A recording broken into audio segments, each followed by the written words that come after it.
আসসালামু আলাইকুম শিক্ষার্থীরা, তোমাদেরকে অনলাইন ক্লাসে স্বাগতম। আজকে আমি তোমাদেরকে এইচএসসি আইসিটি তৃতীয় অধ্যায় প্রথম পরিচ্ছেদ সংখ্যা পদ্ধতির একটি গুরুত্বপূর্ণ একটি সলভ নিয়ে এসেছি। আমার সলভটি হচ্ছে এমসিকিউ সলভ। কিভাবে বোর্ডে সংখ্যা পদ্ধতি থেকে এমসিকিউ আসবে এবং কিভাবে সলভ করতে হবে সেটি আমি তোমাদেরকে আজকে সমাধানটা বের করে দেবো, এবং এই ধরনের প্রশ্ন প্যাটার্ন আসলে কিভাবে তোমাদেরকে সলভ করতে হবে সেটি তোমাদেরকে পাই টু পাই বুঝিয়ে দেওয়ার চেষ্টা করব। তোমরা মনোযোগ সহকারে ক্লাসটি দেখার চেষ্টা করো। শিক্ষার্থীরা, তোমরা দেখতেই পাচ্ছ এখানে একটি উদ্দীপক দেখতে পাচ্ছ। এটা হচ্ছে বহুপদী প্রশ্ন। ক, খ, গ, ঘ এখানে অ্যান্সার আছে। হ্যাঁ, এখানে কোনটা অ্যান্সার হবে আমরা এখান থেকে বের করব। আমরা দেখতেই পাচ্ছি উদ্দীপকে ই হেক্সাডেসিমাল 11 বাইনারি এবং 7 অক্টাল এর মান হতে পারে 18 হেক্সাডেসিমাল 11001 বাইনারি এবং 30 অক্টাল। তো শিক্ষার্থীরা, এটা আমার করার জন্য আমাদের কি করণীয় সেভাবে করে আমরা মেমোরিটা আমরা এখানে ব্যবহার করব, আমাদের ব্রেনটাকে কাজে লাগাতে হবে। তো শিক্ষার্থীরা দেখো, ই হেক্সাডেসিমাল এবং 11 বাইনারি 7 অক্টাল এটাকে আমরা প্রথমে ডেসিমেলে রূপান্তর করব, কারণ আমাদেরকে এই তিনটি অ্যান্সার আছে কিনা সেটা খুঁজে বের করব। তো শিক্ষার্থীরা দেখো, আমরা সাধারণত জানি যেমন ই ই হেক্সাডেসিমেল, ই এর মান কত শিক্ষার্থীরা দেখো, আমরা ডেসিমেলে দেখো, এর মান 10, বি এর মান হচ্ছে 11,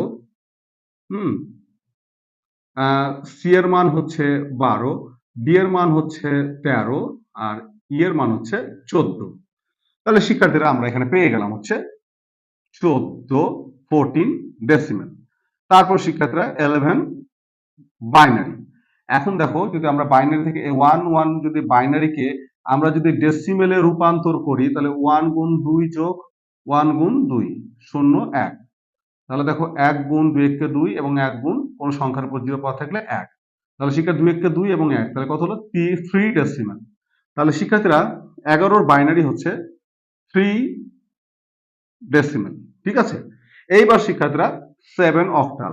তো 7 অক্টাল এর মান আমরা যদি বের করি, 7 অক্টাল, তো 7 গুণ 8 যদি হয় তো এখানে 0, তো 7 গুণ 1 তাহলে কত 7। ঠিক আছে, কারণ যদি আমরা ডেসিমেল যদি রূপান্তর করি শিক্ষার্থীরা, হ্যাঁ, তাহলে আমাদের 7ই বের হবে। তো 7 ডেসিমেল। এখন শিক্ষার্থীরা আমরা একটা যোগ করি, তাহলে 7 আর 3 10 আর 14 হচ্ছে 24, 24 ডেসিমেল। আমরা কিন্তু এই শিক্ষার্থীরা এই মোট ডেসিমেলটা বের করলাম। এখন আমরা বের করব হচ্ছে, যেমন হচ্ছে হেক্সাডেসিমেল আছে কিনা, বাইনারি আছে না অক্টালে আছে, সেটা আমরা বের করে ফেলবো। তো শিক্ষার্থীরা দেখো যে 24 ডেসিমেল যদি আমরা যদি হেক্সাডেসিমেলে রূপান্তর করি, তাহলে দেখো 16 কে 16, তাহলে 16 কে 16 যদি আমরা দেখো, যদি এখানে যদি আমরা 16 দিয়ে যদি ভাগ দিই, তো 16 কে 16 হলে 14 থেকে 6 বাদ দিলে এখানে কত হচ্ছে 8। তো শিক্ষার্থীরা ভাগফল 8 আর ভাগশেষ কত, ভাগফল 1 আর ভাগশেষ হচ্ছে 8। আর কি ভাগ যাবে না, যাবে না, তাহলে 0 1। তাহলে আমরা পেলাম কত 18 হেক্সা ডেসিমেল। তাহলে শিক্ষার্থীরা 18 হেক্সা ডেসিমেল আছে, এই যে আমাদের 1 নাম্বার আমরা এখানে 1 পেয়ে গেছি। এইবার শিক্ষার্থীরা বলছে এখানে যে 1 এই যে এখন দেখো, আমরা এখন যদি বাইনারি রূপান্তর করি এই 24 ডেসিমেলকে 2 দিয়ে বাইনারি রূপান্তর করি, তাহলে 12 দুগুণ 24 0, 6 দুগুণ 12 0, 3 দুগুণ 6 0, 2 একে 2 1 এবং 0 1 1 1 0 0 0 বাইনারি। তো শিক্ষার্থীরা এখানে কি আছে, নাই, তার মানে এটা আমাদের অ্যান্সার হবে না। এবার শিক্ষার্থীরা আমরা অক্টালে যাব, দেখি তো অক্টালে হয় কিনা। অক্টালে যদি আমরা রূপান্তর করি শিক্ষার্থীরা, তাহলে কি হয় কিনা দেখি। 24 ডেসিমেল থেকে আমরা যদি অক্টালে রূপান্তর করি, তাহলে যদি আমরা 24 কে যদি 8 ভাগ করি, 3 আসতে 24, তাহলে 0, এখানে 3 আর ভাগশেষ হচ্ছে 0। তাহলে শিক্ষার্থীরা ভাগফল 3 ভাগশেষ 0, আর কি ভাগ যাবে না, 0 3, তাহলে 30 অক্টাল। তাহলে 30 অক্টাল আছে, এই যে আছে। তার মানে শিক্ষার্থীরা আমরা উত্তর আমরা বুঝতে পারলাম যে আমাদের উত্তর হচ্ছে 1 ও 3। এই হলো অ্যান্সার।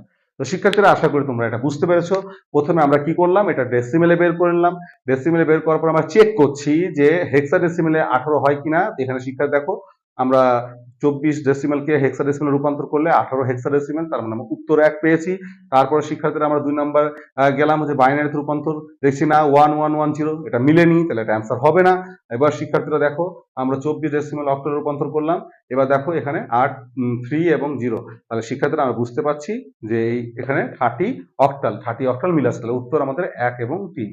আশা করি ক্লাসটি বুঝতে পেরেছো। এইভাবে বোর্ডে প্রশ্ন আসবে, এইভাবে তোমাদেরকে অ্যান্সারটি সুন্দরভাবে গুছিয়ে গুছিয়ে করতে হবে। ভয় পাওয়ার কোনো দরকার নেই। সামনে তোমাদের এইচএসসি পরীক্ষা, তোমাদের জন্য অনেক অনেক দোয়া ও শুভকামনা রইল।